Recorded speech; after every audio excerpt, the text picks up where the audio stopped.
2 pekan sejak operasi tangkap tangan KPK terhadap Komisioner Komisi Pemilihan Umum Wahyu Setiawan, mantan calon anggota legislatif PDI Perjuangan Harun Masiku masih buron. Baik Kementerian Hukum dan HAM maupun KPK sama-sama sempat menyebut Harun telah meninggalkan Indonesia 2 hari sebelum penangkapan, yakni pada 6 Januari 2020.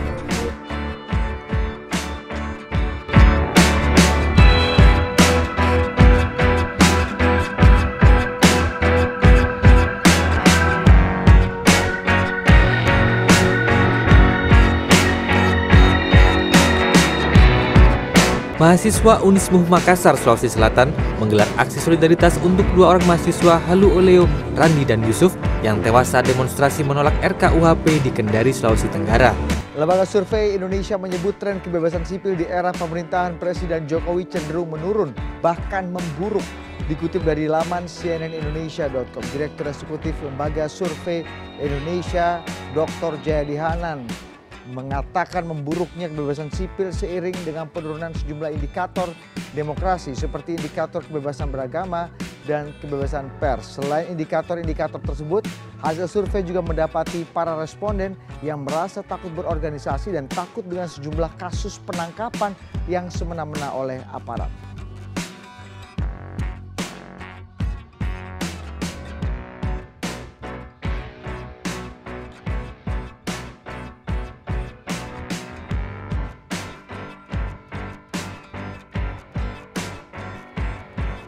Jumlah utang luar negeri Indonesia ini berada di urutan teratas. Jadi juara utang ya Indonesia ini di ASEAN. Selain mengalahkan Thailand, tadi kita lihat di slide. Kita beralih ke sorotan lain, Saudara. Hari ini Badan Pusat Statistik memaparkan pertumbuhan ekonomi Indonesia sepanjang tahun 2020 yang tercatat minus 2,07%.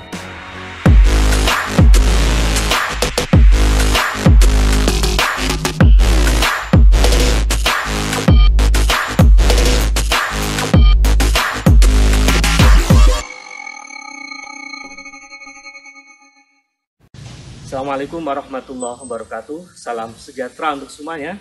Sengaja saya hari ini berada di luar ruangan untuk menjawab satu pertanyaan penting.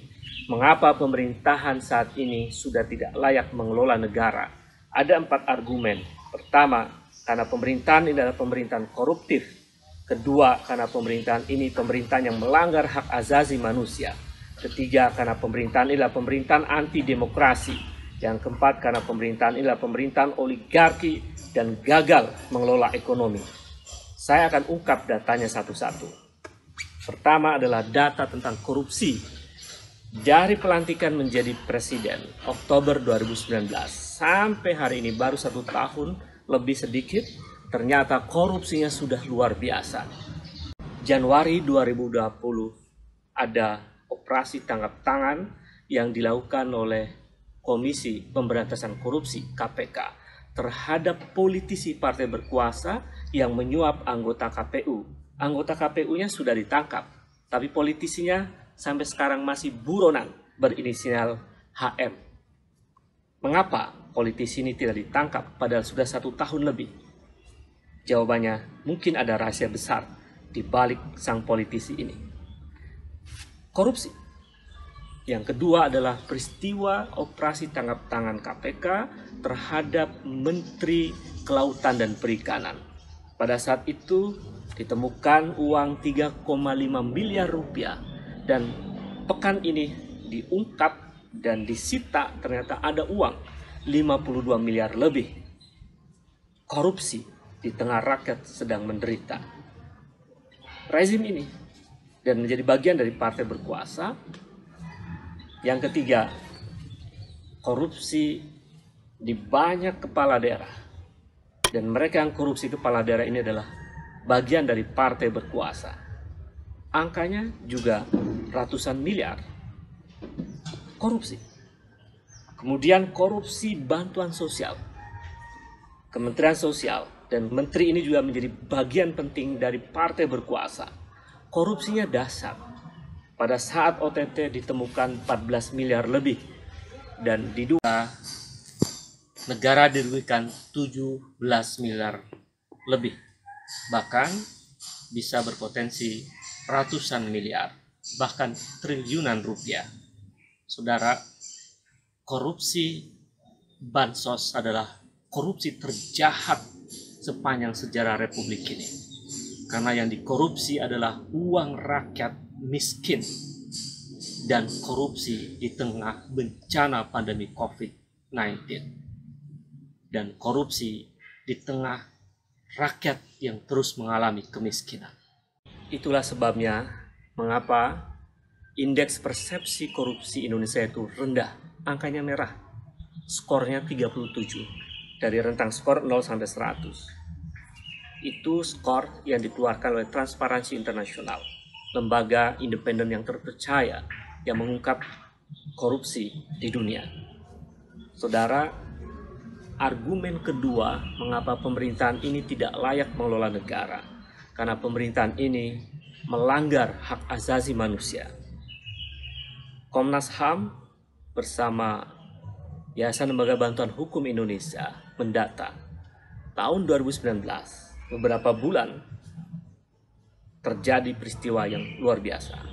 Setelah pemilu 2019, ada 52 orang meninggal. Ini catatan Komnas HAM. Peristiwa demonstrasi Mei, kasus peristiwa demonstrasi di Bawaslu, kemudian peristiwa demonstrasi bulan September. Dan datanya menunjukkan bahwa ada mahasiswa yang ditembak pada saat mahasiswa menolak pelemahan KPK pada September 2019. Data meninggal 52 orang sepanjang tahun 2019 adalah bukti dari pelanggaran HAM. Itu baru 2019. 2020 pelanggaran hak asasi manusia terus terjadi. Penangkapan ribuan demonstran ketika rakyat menolak Undang-Undang Omnibus Law. Represifnya elit, represifnya aparat terhadap para demonstran juga adalah pelanggaran hak asasi manusia. Sampai kemudian kita terhenyak dengan peristiwa yang menurut Komnas HAM sebagai pelanggaran HAM. Sementara menurut TP3 yang dipimpin oleh Amin Rais dan Abdullah Hamahua menyebutkan bahwa pembunuhan atau peristiwa meninggalnya 6 laskar FPI adalah pelanggaran HAM berat. Argumen ketiga, mengapa pemerintahan ini tidak layak untuk dilanjutkan? Karena pemerintahan ini sesungguhnya adalah pemerintahan yang anti demokrasi. Berbagai aspirasi dari rakyat yang menolak pelemahan KPK tidak didengar oleh pemerintah. Aspirasi dari rakyat yang menolak Undang-Undang Omnibus Law tidak didengar oleh pemerintah. Bahkan organisasi sebesar NU dan Muhammadiyah juga tidak didengar. Satu sikap yang arogan mengabaikan aspirasi rakyat. Saudara, argumen kedua ini kemudian makin parah karena memang banyak sekali kelompok-kelompok kritis yang kemudian dipenjarakan. Indeks demokrasi kita menurut rilis The Economist Januari 2021 disebutkan angkanya 6,30. Angka terburuk sepanjang 14 tahun terakhir.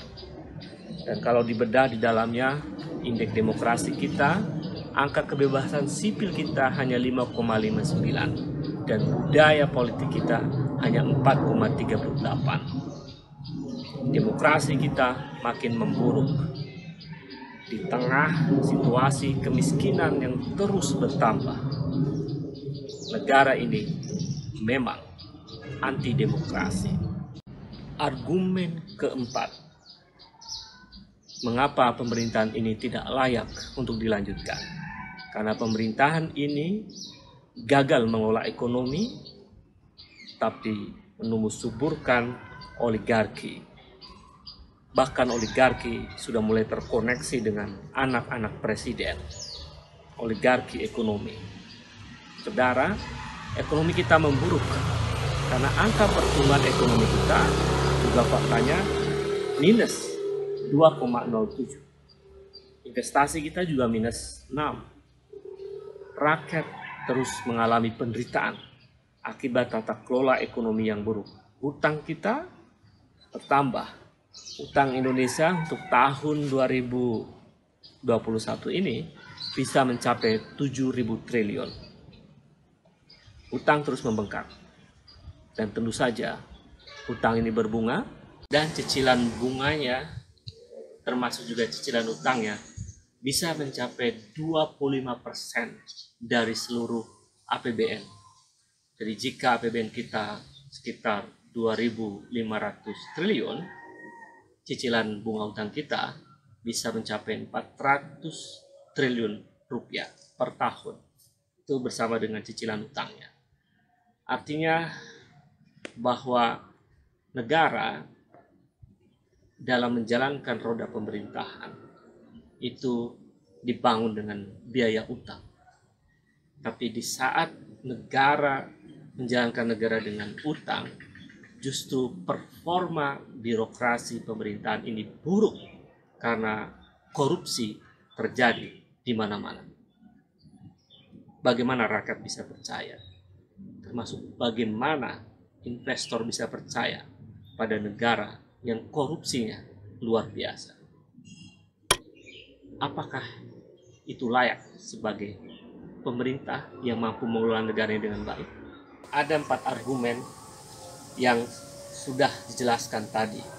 Mengapa pemerintah ini sudah tidak layak mengelola negara. Salam perubahan.